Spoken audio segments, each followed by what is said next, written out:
Assalamu alaikum. 4 class, open your books. The science factor, unit number 2. The animal world. Students, we have discussed the 3 essentials of survival: water, energy, oxygen, and also discussed the topic adaptations. Students, adaptation हमने देखा था कि क्या है. Adaptations basically changes होते हैं जो living things जो हैं अपने लाइफस्टाइल में अडॉप्ट करती हैं. क्यों अडॉप्ट करती हैं? Just to survive in the environment in which they are living. जिस एनवायरनमेंट में वो रह रहे हैं उसमें सर्वाइव करने के लिए और रिप्रोड्यूस करने के लिए, अपनी जनरेशन्स को आगे बढ़ाने के लिए इसलिए वो अडॉप्टेशन करते हैं. अपनी जनरेशन को बढ़ाने के लिए ये अडॉप्टेशन करते हैं. ठीक है. Today students, we will write the answer of this question, then we will start our third topic of this unit, that is movement. Okay, first of all we see the question, why do animals need to adopt to their surroundings. जी, animals जो हैं, जानवर जो हैं, वो अपने माहौल के इर्द गिर्द, अपने जो इर्द गिर्द अपना माहौल है उसके अकॉर्डिंग अपने अंदर क्यों जो है वो अडॉप्टेशंस करते हैं, क्यों चेंजिंग्स जो है वो लाते हैं. अभी हमने पढ़ा है कि एनिमल्स जो हैं वो इसलिए अडॉप्टेशन करते हैं, इसलिए अपने लाइफस्टाइल में चेंजिंग लाते हैं just to survive in the environment and to reproduce, यानी अपने सर्वाइव करने के लिए और अपनी जो जनरेशन है, अपनी जो स्पीशीज़ हैं उनको बढ़ाने के लिए. ठीक है, रिप्रोड्यूस करने के लिए. So students, now you will open your notebooks like this. Draw margin line on your notebook. Write date, day. Unit number 2, the animal world. Topic adaptation, ADAPTATION. Adaptation, focus, questions, answers. Okay, it's your question number 3, students. You will write the question, why do animals need to adopt to their surroundings? The animals that best suit their environment are most lively to survive long enough to reproduce. The animals that best suit their environment are most likely, LIKELY, likely to survive long enough to reproduce. जी, क्यों वो changing जो है आती हैं उनके lifestyle में just to survive in the environment and long enough to reproduce, अपनी reproduction के लिए और उस एनवायरनमेंट में सर्वाइव करने के लिए. Okay, now come to the today's topic.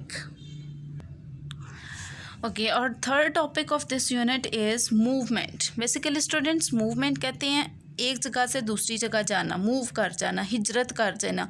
तो अब इस टॉपिक में हम पढ़ेंगे कि एनिमल्स जो हैं वो एक जगह से दूसरी जगह क्यों मूव करते हैं, क्या वो रीज़न्स हैं जिनकी बेस पे वो आगे एक जगह से दूसरी जगह जाते हैं. Okay, movement is an essential part of animal life. Animals move for several reasons including 2. Ji, move करना, एनिमल जब हिजरत करते हैं ये उनकी लाइफ का मेन पार्ट है. ठीक है, वो कभी भी किसी भी रीज़न से मूव कर जाते हैं एक जगह से दूसरी जगह. और वो कौन सी रीज़न्स हैं?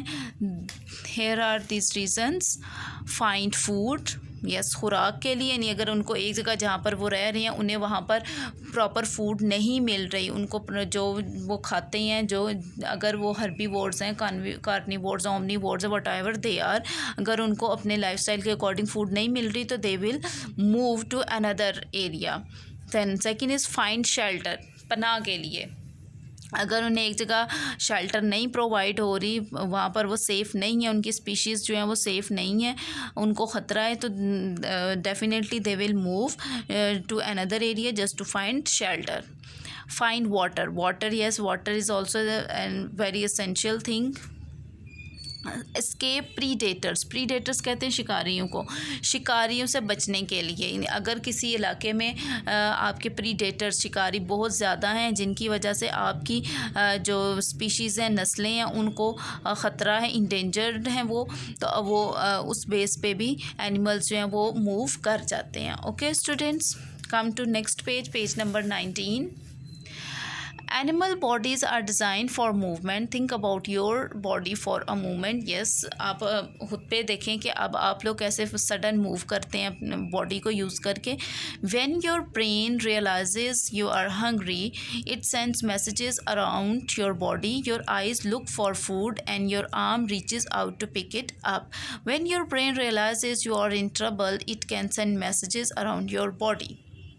यस, वो कह रहे हैं कि आपको पता है कि हमारा ब्रेन ही जो है हमारी पूरी बॉडी के जो भी एक्शंस हैं उनको कंट्रोल करता है। तो जब आपके ब्रेन को रियलाइज़ होगा कि आप भूखे हैं, आपको भूख लगी है, तो डेफिनेटली वो आपके बॉडी को जो है वो मैसेज भेजेगा। अब मैसेज क्या आएगा कि अब आपकी आंखें जो आपकी आइज़ जो हैं वो फूड की सर्च करेंगे, आप ढूंढेंगे आगे पीछे कि हमें कुछ खाने के लिए मिल जाए। जब कुछ खाने के लिए मिल जाएगा तो उसके बाद नेक्स्ट जो मैसेज है वो आपकी बाजू आर्म्स को जो है वो मैसेज मिलेगा कि अब आप जो है इस फूड को पिक करने के लिए तैयार हो जाएं। ठीक है, तो देखिए अब आपकी बॉडी सडन किस तरीके से मूव करती है, सिर्फ एक ब्रेन के मैसेज पर। फिर इसके अलावा ब्रेन आपको जब आप किसी मुसीबत में होते हैं, ट्रबल में होते हैं, ठीक है, तो आपकी बॉडी को जो है वो मैसेज भेज देता है telling you to run away, यानी अगर आप मुसीबत में हैं तो या तो आपको भागने का मैसेज मिल जाए कि इधर से यहाँ से भाग जाओ, क्लाइंब अ ट्री, कहीं ऊपर कहीं ट्री पर चढ़ जाओ। ठीक है, और टू डू समथिंग और do something else to get away, या कुछ और कर लो सिर्फ इस ट्रबल से बचने के लिए। ठीक है, आपका जो ब्रेन है वो आपकी बॉडी के तमाम एक्शंस को कंट्रोल करता है, इसीलिए वो आपको जब भी आप किसी ट्रबल में होंगे, किसी भी सिचुएशन में होंगे, फ़ौरन वो आपके बॉडी ऑर्गन्स को जो है वो मैसेज कन्वे कर देगा कि now what you have to do. Okay, movement में हमने क्या देखा कि एनिमल्स जो हैं वो किस बेस पे मूव करते हैं, हिजरत कर जाते हैं। हमने उसके 4 रीजंस देखे हैं: find food, find shelter, find water, escape predators. Okay, now fourth topic of this unit, reproduction. Reproduction का मतलब होता है स्टूडेंट्स रिप्रोड्यूस करना, यानी अपनी नई जनरेशन्स को पैदा करना, बेबीज़ को जो है वो पैदा करना। रिप्रोडक्शन का ये प्रोसेस है। Reproduction is the process by which living things produce new living things. जी, लिविंग ये एक ऐसा प्रोसेस है जिससे लिविंग थिंग्स, जानदार चीज़ें जो हैं वो नई जानदार चीज़ें जो है वो पैदा करती हैं, प्रोड्यूस करती हैं। If living things didn't have the ability to reproduce, there would be no living things on earth. अगर लिविंग थिंग्स में, जानदारों में ये एबिलिटी ना होती, यानी रिप्रोड्यूस करने की एबिलिटी ना होती, तो अब वो कह रहे हैं कि हमारी जो अर्थ है यहाँ पर कोई भी लिविंग ऑर्गेनिज्म मौजूद ना होता। जाहिर सी बात है, अगर नई जनरेशन्स जो हैं वो नहीं आएंगी, बेबीज़ नहीं पैदा होंगे, तो फिर वो वहीं पे ख़त्म हो जाएंगी स्पीशीज़, तो इसलिए फिर अर्थ पे कोई भी लिविंग थिंग नहीं होगी। Most animal reproduction requires a male and a female of the same species.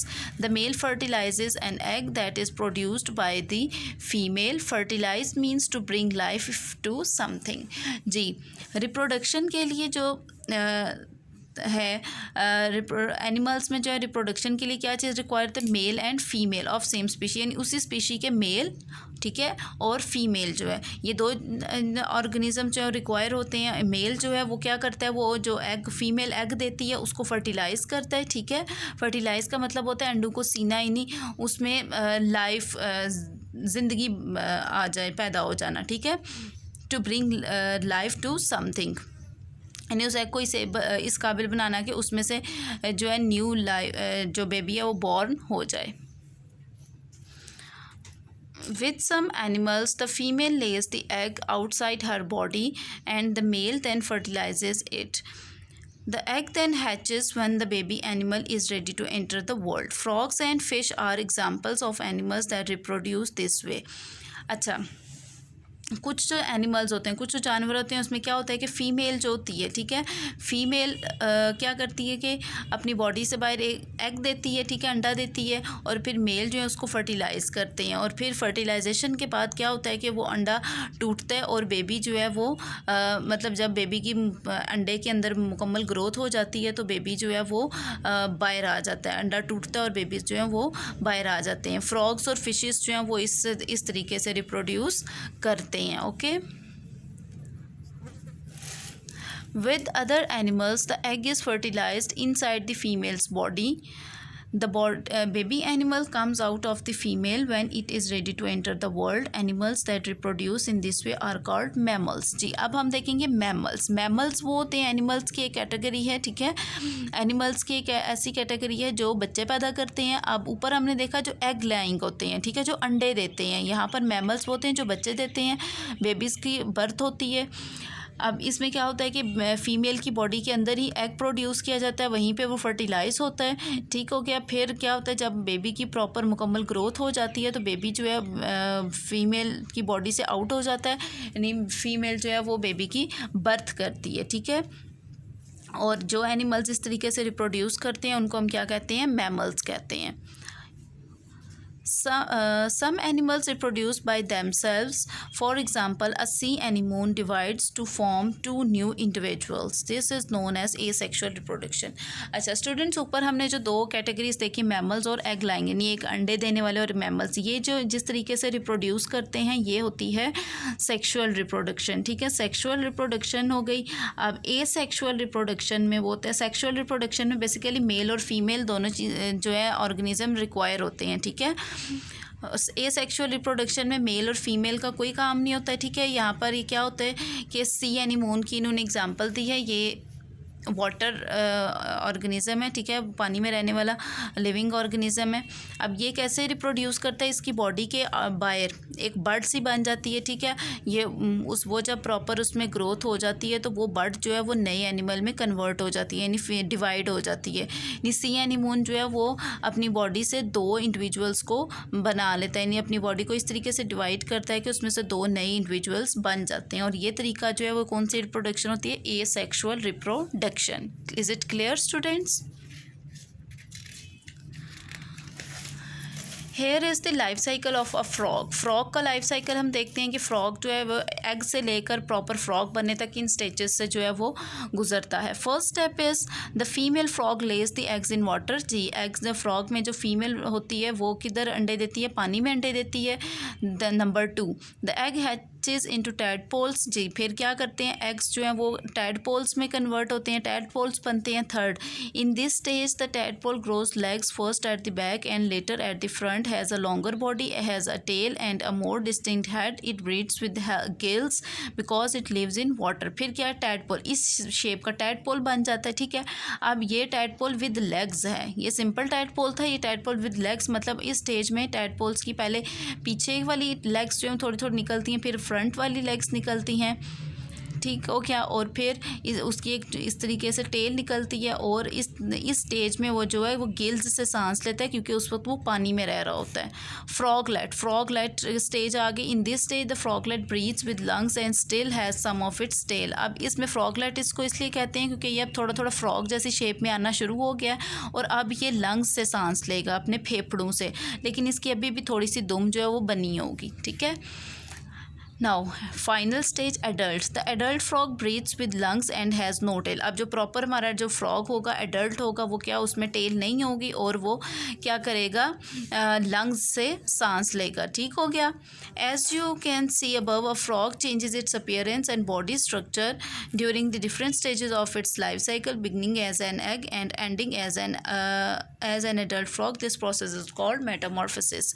Metamorphosis जो है वो फ्रॉग्स में पाया जाता है प्रोसेस। ये क्या होता है, ये आपने देखा है फ्रॉग पहले एग देता है, फिर 4 स्टेजेस के बाद 5वीं स्टेज जो है वो उसकी प्रॉपर डेवलपिंग स्टेज होती है, ठीक है। अब इन चेंजेस को फ्रॉम एग टू एडल्ट, ये जो चेंजेस उसमें आए हैं ना, डिफरेंट स्टेजेस जो हैं, इनको हम बोलेंगे, इस प्रोसेस को बोलेंगे Metamorphosis. Okay students, now not your diary. Unit 2, the animal world, page number 18, 19, 20 and 21 to read. Page number 18, 19, 20 and 21 to read. Okay students, take care and Allah Hafiz.